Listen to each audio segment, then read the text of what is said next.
everybody. Welcome to the practice of being human. Today, I'm going to be talking to you about a practice, my morning practice, and not just my morning practice, but really the bigger picture here is how to help my people understand the importance of how we begin our days and why that matters and how profound it's been for me in terms of a practice, especially when, for me, even the last few weeks have been really hard weeks. I've been a lot in my head, probably also a lot in my heart, and carrying a lot of excess and trying to make my way through the noise and through the heaviness with some grace on board, with some breathing space on board.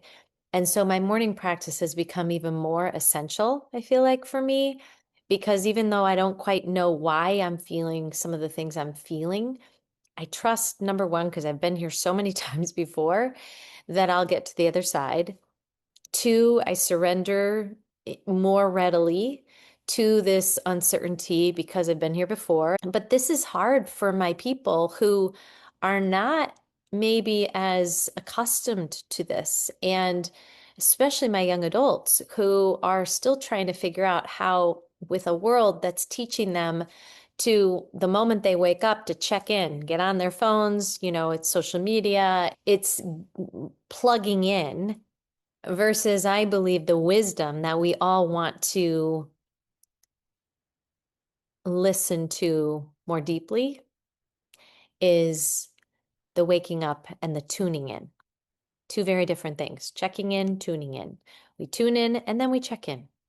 And once we tune in, our check-in is going to be a different experience. And I think you all can get that. But I even start my mornings out because it's been in my head over and over for so long from Sarah Blondin, who's my favorite meditation teacher.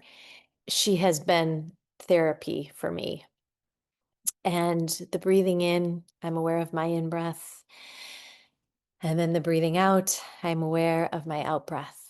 And to say that over and over, breathing in, I am aware of my in breath. And then breathing out, I am aware of my out breath. And this, my friends, is where you can begin your days, okay?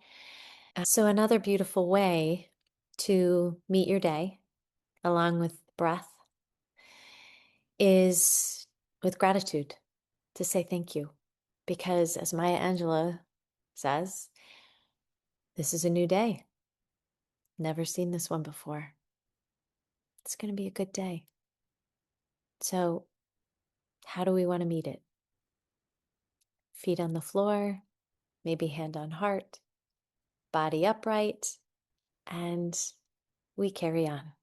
We get after it. So when we wake up, whether it's the dark of the early morning hours or it's the sun pouring in through the windows, whether it's raining or storming or misty or blue skies, whatever it is, quietly whisper, thank you. Thank you. Thank you for another day. Thank you for this breath. Thank you for this one wild and precious life. I have trained myself to think like this and to meet my days like this. Now, sometimes that thank you might feel a little less full bodied than other times and maybe a little more confused or heavy duty, but I still say it and I still feel it. Okay? Gratitude. I mean, our time here is finite. We don't know how many more days we get to wake up. And if we start to meet each day, as Maya says, which is, I've never seen this one before, it's a new, fresh start. It's a new opportunity to do life, maybe just one iota a little differently than we've been doing. We won't have this exact experience tomorrow. So the sunrise, the exact conversations, the exact opportunities, the exact feelings. This day's never existed and it will never exist again. And I believe that awareness and that mindset changes how we meet it. One of the things I've done, and now it's very consistent across the board. There's sometimes I don't do it, but overall, it's very much my starting practice for any of my sessions with my clients is that we start off with a short meditation, just an opening meditation. And not because it's another kind of to do and we have to do it, but it's typically because I work with very hard charging, highly driven, stressed, achievement oriented, marvelous under construction humans. And before we kick off the session, solving, the world's problems, whatever's going on, right? And strategizing and analyzing, I want them to drop in, to come home, to start from within, out of the head and get into the body. And bar none, everyone starts the sessions in their heads. And so this opening meditation has been game changing because what I witness is it's so powerful to see how someone's overall just manner shifts, the energy shifts from the moment I see their sweet faces to 2 or 3 or 4 minutes later after the meditation. It's like they're embodied, they're there, they're present, and they're a little slower. They've slowed down, they've dropped in. And that in itself is so beautiful to be a witness of. And I also know it's beautiful for them to feel, to experience. You get back to breath. You become aware of the in-breath. You're breathing in. You're exhaling out. Nothing fancy, nothing complicated, but it's about presence. It's about remembering who we are. We're not just these walking, talking brains, right? We are bodies, we are spirits, we are hearts, guts, all the good stuff. And the other day when I did this with a young man, he's graduated college, he's a few weeks out from starting his job in New York City, super, driven, brilliant, a love of a human, doing a lot of deep work right now. And we started out our session with the meditation, and he just had tears streaming down his face. And at the end, I said to him, when his eyes were open and we were engaging, I just said, that seemed to touch a really tender place inside of you. What did it feel like for you? What was your experience? And he said, it just quieted the noise. It's so quiet. And I was like, well, that, my friend, is available to you more than you think. And this practice we just did, you don't need me to do this. You can do this for you. But it's such a powerful remembering and a grounding and an anchoring, because underneath all the striving, all of us want to be met. All of us want to feel held and seen and grounded. And we're all carrying a whole lot on our shoulders. And so the more we come back to ourselves and remember, I think the better we are able to do life. And Sarah Blondin, she's my favorite. I listen to others, but I always come back to her because there's something so incredibly nourishing and therapeutic about her and her voice for me, which is, it's different for everyone. So pay attention to that for yourself. But for me, Sarah, in my ears, I literally put her in my ears the moment I come into my kitchen and I'm getting my warm water and my psyllium husk for my fiber. And then I'm following up with my cup of coffee, my delicious cup of coffee. But I've got Sarah in my ears, and she's just, I don't even need to know sometimes what she's saying as much as hearing her voice is very calming, it's soothing, it's grounding for me.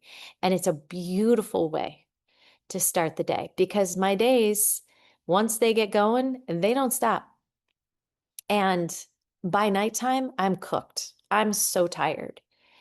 But the morning and the dropping in and the remembering and the anchoring, that fortifies me differently, and it gives me intentionality through my day that I think as I listen to my clients who are starting to do this more for themselves, but also just in our call, our sessions are different because they're more present.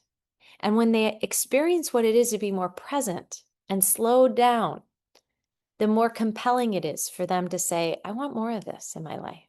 And you can think of this like a stone. Think of the image of a stone dropping to the very bottom of the sea. And that's kind of like what it is to do a meditation where you're dropping in. Think of yourself as the stone, slowly, slowly, slowly dropping, dropping, dropping, dropping, and then landing.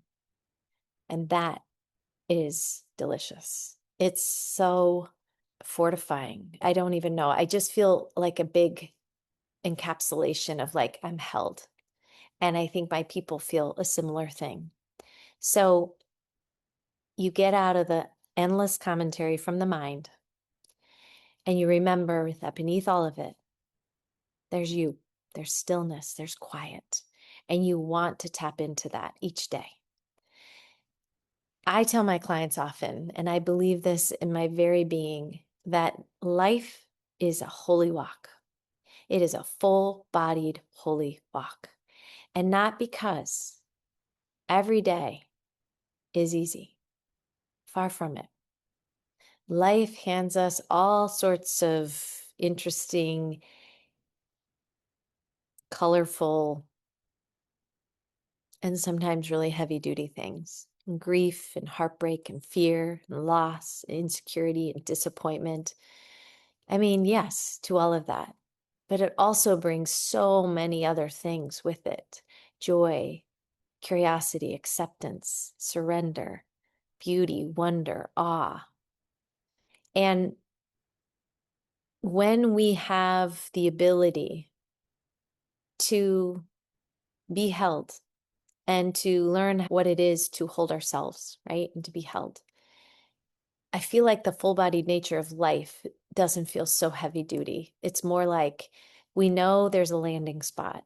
We know there's a place we can go to get back to center.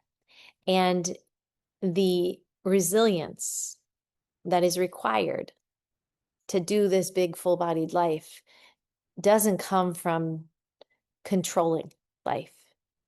It comes from becoming rooted beneath it.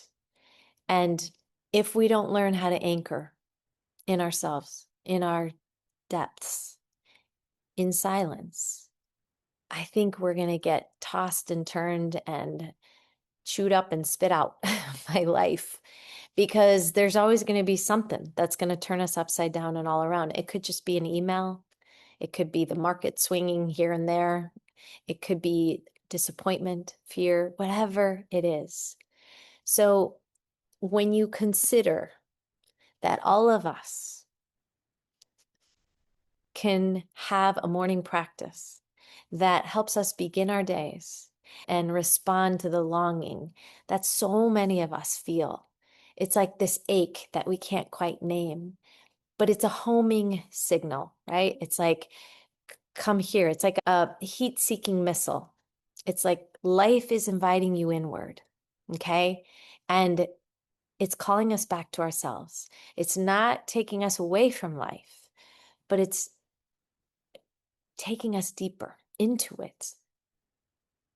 So the longing isn't asking us to become someone else, but the longing is asking us to come back to ourselves, to remember who we've always been, who we are. So when all is said and done, I'm not convinced that our greatest accomplishment will be what we built. And what I mean by this is we build a lot of things. We earn, we accumulate, we accomplish, we experience incredible successes.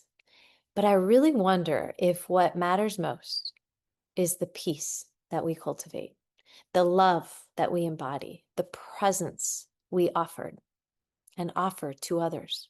It's the way we walk through this beautiful, heartbreaking world and how we show up for it. Who we are when we're doing what we're doing. Who we are when we're showing up as we are.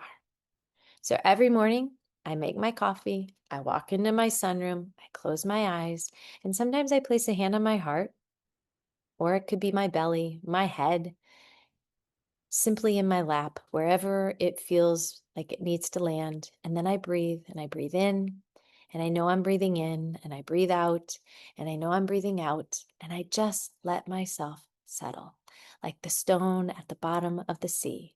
And it's not to escape the world, but it's to meet it. And I think all of us want to learn how to meet ourselves and life from this place, this quieter place. So before you leave today, I'd love to invite you into this practice, wherever you are, and consider Maya Angelou's words. Today, it's a new day. I've never seen this one before. Thank you. Thank you for a new, fresh start. Thank you for a new day. Feet on the floor, hand on heart, body upright. Carry on. Let's get after it. Let's go. And then I think, intention-wise, we consider what it is to choose today and to move through this world governed by love, by curiosity, by kindness, by wonder. And when we lose our way, not if, but when we lose our way, may we remember to return here, to what is good, to what is true, to what is pure.